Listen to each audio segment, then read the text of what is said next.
Merci de nous retrouver dans cette nouvelle vidéo. Nous allons terminer ce que nous avons commencé dans la dernière, à savoir le calcul de cubature par prisme. Alors dans la dernière vidéo, nous avons vu comment calculer les cubatures entre MNT1 plan horizontal et MNT1 plan incliné, deux modèles numériques de terrain ou bien deux MNT multi-emprises. Aujourd'hui, on va parler des autres options. On commencera justement par celui-ci, la recherche d'équilibrage. Alors, à quoi sert cette option, la recherche d'équilibrage? En fait, il faut déjà savoir que la recherche d'équilibrage, c'est une option qui nous permet en quelque sorte de chercher un équilibre entre deux modèles numériques de terrain, ou autrement dit, entre des états de terrain qui définissent un modèle numérique de terrain. L'idée, c'est quoi? L'idée, c'est que lorsqu'on calcule les cubatures entre deux modèles numériques de terrain, on a des cubatures de déblai et on a des cubatures de remblai.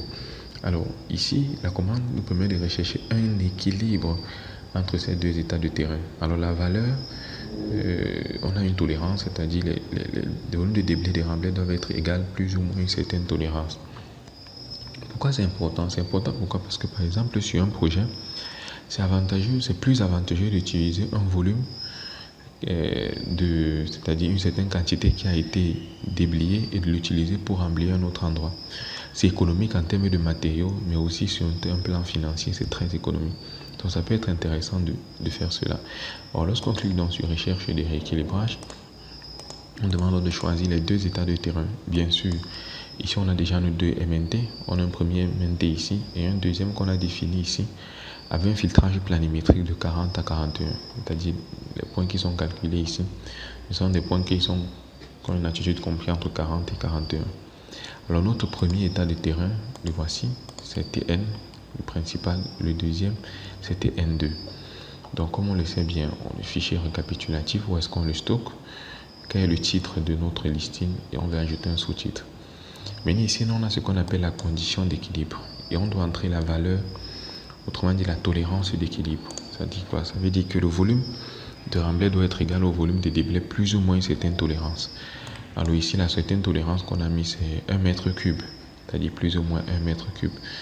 Maintenant, ça dépend des projets. En fonction du résultat qu'on a, on peut modifier et on peut renseigner cette tolérance-là en mètre cube ou bien en pourcentage. Alors ça, c'est le paramétrage simple. Pour avoir un paramétrage avancé, il suffit de dérouler la flèche. Et là, on nous demande d'entrer les coefficients de compactage et de foisonnement. Alors, le coefficient de foisonnement, c'est quoi? En fait, pour mieux comprendre, il suffit d'illustrer quelque chose. C'est que, imaginez que vous avez un trou de 10 mètres cubes et que vous deviez enlever de la terre. Alors, vous allez certainement vous rendre compte que lorsque vous allez enlever de la terre d'un trou qui a un volume de 10 mètres cubes, vous n'aurez pas un volume de 10 mètres cubes de terre, votre volume sera légèrement supérieur. Pourquoi? Parce que votre matériau a foisonné. Donc, si c'est la terre a gonflé en volume. Donc, il est donc question ici de gérer le coefficient de foisonnement, c'est-à-dire quel est le pourcentage de matériaux qui s'est ajouté au volume normal de l'endroit où vous avez enlevé votre matériau. C'est ça qu'on appelle le coefficient de foisonnement. Donc la plupart des matériaux, lorsqu'ils sont retirés de la terre, ils foisonnent. Autrement dit, le volume augmente. Maintenant, donc, cette terre foisonnée doit être utilisée pour remblayer quelque part. Alors vous êtes d'accord avec moi que lorsqu'on remblaye, on compacte. Ça veut dire que si vous avez un trou de 10 mètres cubes que vous voulez remblayer avec une terre de 10 mètres cubes, la terre de 10 mètres cubes ne suffira pas. Vous aurez besoin d'un peu plus. Pourquoi? Parce qu'au fur et à mesure que vous remblayez, la terre se compacte lorsqu'elle entre dans le trou. Donc il faudra entrer ici un volume de compactage, c'est-à-dire le volume qu'on doit tenir compte lorsqu'on va remblayer, c'est-à-dire le volume qu'on doit ajouter, bien sûr, au volume qu'on a déjà. Donc pour faire simple, c'est quoi? C'est que on déblaye, mais lorsqu'on déblaye, la terre est foisonnée. Ça veut dire qu'on a un volume qui est un peu plus supérieur au volume de la zone qu'on a retirée. Maintenant, si cette terre-ci, ça a peut-être un volume de 13 mètres cubes, doit être utilisé pour fermer un trou de 13 mètres cubes, le coefficient de compactage nous permet de savoir que non, 13 mètres cubes ne suffira pas. On a besoin de tel nombre de pourcents à ajouter pour que ça puisse être bien remblayé parce qu'il y a du compactage. Alors, généralement, le coefficient de compactage et de foisonnement dépendent de matériaux que vous utilisez. Mais ils vont toujours tourner dans cette marge-ci qui est généralement les chiffres qui sont connus. C'est-à-dire de 20% pour le coefficient de compactage et de 10% pour le coefficient de foisonnement. Alors une fois que c'est bon, il suffit de cliquer sur OK. pour qu'il y ait donc cet équilibre. On dit ok, est-ce qu'on veut donc déplacer notre état de terrain de moins 0,13 cm? On dit ok, on veut bien entendu le déplacer. Et lorsqu'on le déplace donc, on a donc le listing ici qu'on va dire équilibrage des cubatures entre deux états de terrain. Dans un premier temps donc, qu'est-ce qu'on fait? On donne les caractéristiques du premier état de terrain, les caractéristiques du deuxième état de terrain. On donne les cubatures avant équilibrage, donc pour passer cubature normale, pour passer du premier état de terrain au deuxième. Maintenant, on donne les cubatures pour passer du premier état de terrain au deuxième avec le déplacement de notre MNT, donc, qui est là. Alors à la fin, donc, voilà les volumes qu'on a. Maintenant, voici les volumes corrigés. Lorsqu'on entre en vigueur les 20% de le coefficient de compactage et le coefficient de foisonnement. Donc, on voit donc que les volumes ont véritablement été rééquilibrés. On voit que le volume de déblai est réellement égal au volume de remblai, plus ou moins cette tolérance qui était de 1 mètre cube. Donc, voilà un peu comment c'est possible pour nous de faire donc ce rééquilibrage-là entre deux modèles numériques de terrain sous cette condition-là afin d'avoir donc ces résultats. Alors, en dehors de rééquilibrer les cubatures, on est tout dans le module cubature par prisme. On peut extraire un modèle numérique de terrain de la différence de deux modèles numériques de terrain. Et on sait qu'on l'a déjà fait dans la partie MNT objet. On a fait la différence de deux modèles numériques de terrain pour avoir un seul. Dans la partie calcul, on avait calcul d'un MNT différentiel, c'est-à-dire on extrait autrement dit le MNT qu'on a le résultat de la différence entre deux modèles numériques de terrain. Donc nous n'allons pas revenir là-dessus car on l'a déjà fait. Donc c'est une propriété qui revient ici dans cette partie-ci. Maintenant on a comme dernière option dans cette partie dégrader les déblais et des remblais. Donc à quoi sert cette partie dégrader les déblais et des remblais? En fait, l'objet dégradé de déblais remblais est apparu avec la version 13 de Covadis dans le module plateforme RVD. Donc, il permet de représenter à l'aide d'un dégradé de couleur les hauteurs des déblais et des remblais obtenus après un calcul de cubature. Alors, vous vous rappelez bien sûr qu'ici, lorsqu'on calculait les cubatures dans la vidéo précédente, lorsqu'on allait sur les options avancées, on avait deux possibilités. Soit on pouvait les dessiner, les objets coloriages, c'est-à-dire en utilisant un dégradé, ou bien on pouvait le faire en utilisant des objets solides. Alors tout au long de nos calculs, on utilisait des objets solides. Donc c'est cette option-là d'utilisation d'un dégradé qui revient après. Donc le paramétrage est ici, c'est-à-dire que lorsque vous cliquez, vous pouvez le paramétrer ici. C'est-à-dire quels sont le nombre de couleurs qu'on va utiliser, dont on a déjà en parlé. Donc ce qui fait que lorsque vous venez vers cubature, c'est ça. Donc vous n'allez plus représenter donc vos cubatures, c'est-à-dire vos faces avec les objets 2D, mais il sera question pour vous d'utiliser donc un dégradé. C'est-à-dire quoi? Ça veut dire que les couleurs vont varier au fur et à mesure après le calcul de cubature. Donc il y a donc plusieurs options. Première option, c'est à partir de deux états de terrain, c'est-à-dire on va calculer cubature entre deux états de terrain, mais la représentation, le calcul se fera nettement comme ce qu'on a fait ici, mais juste que la représentation va se faire sous forme de dégradé. Donc lorsqu'on clique dessus, on dit ok, quel est le premier état de terrain qu'on veut utiliser? On va utiliser TN, on clique sur ok. Quel est le deuxième? Celui-ci bien sûr, on clique sur ok. Vous voyez donc que voilà nos cubatures qui ont été représentées.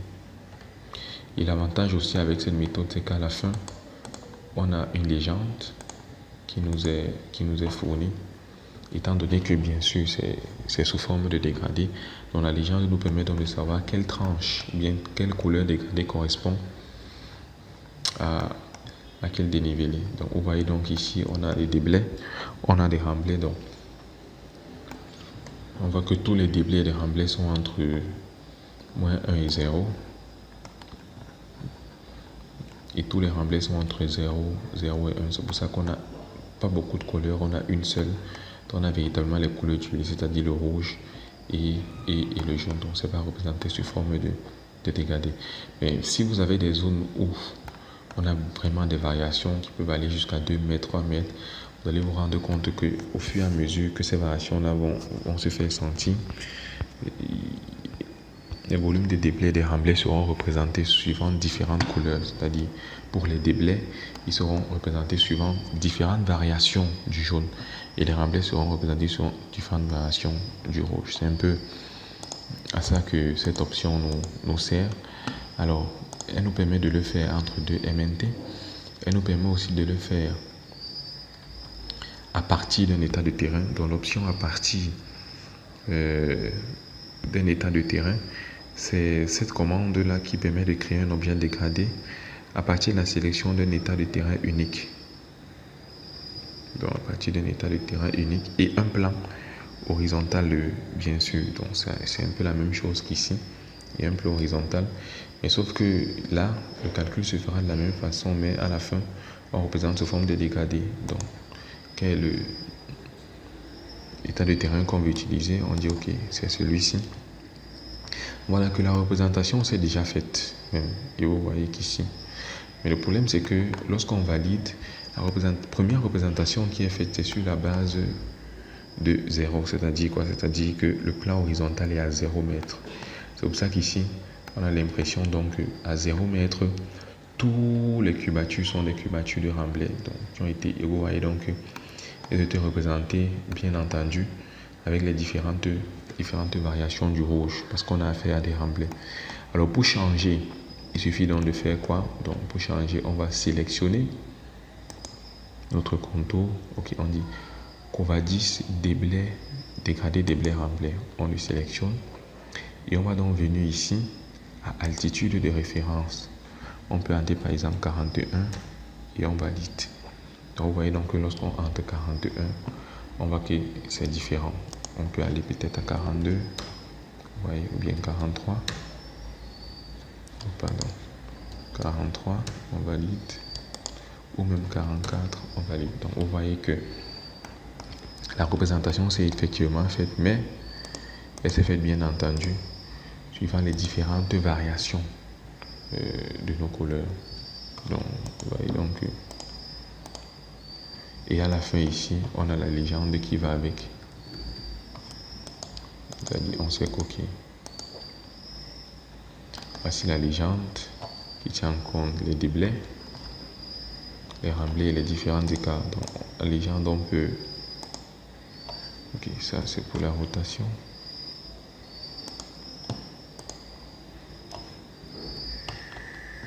Donc, on a donc les différents volumes.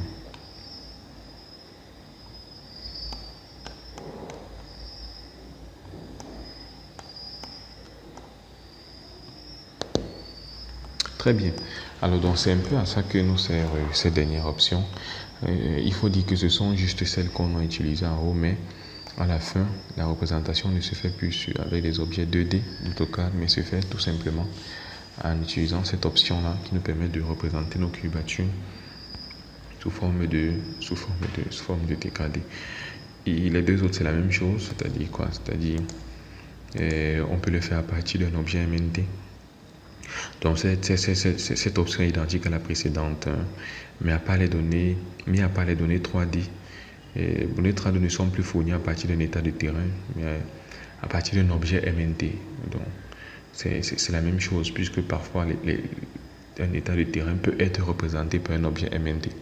Donc sur un MNT, on peut utiliser soit un état de terrain dans lequel on a un MNT, ou bien on utilise tout simplement un MNT. Et on peut aussi le faire à partir des faces 3D. Donc globalement, donc c'est ça, comment gérer donc le calcul de cubature avec Covadis, précisément le calcul de cubature par prisme. Alors merci d'avoir suivi cette vidéo.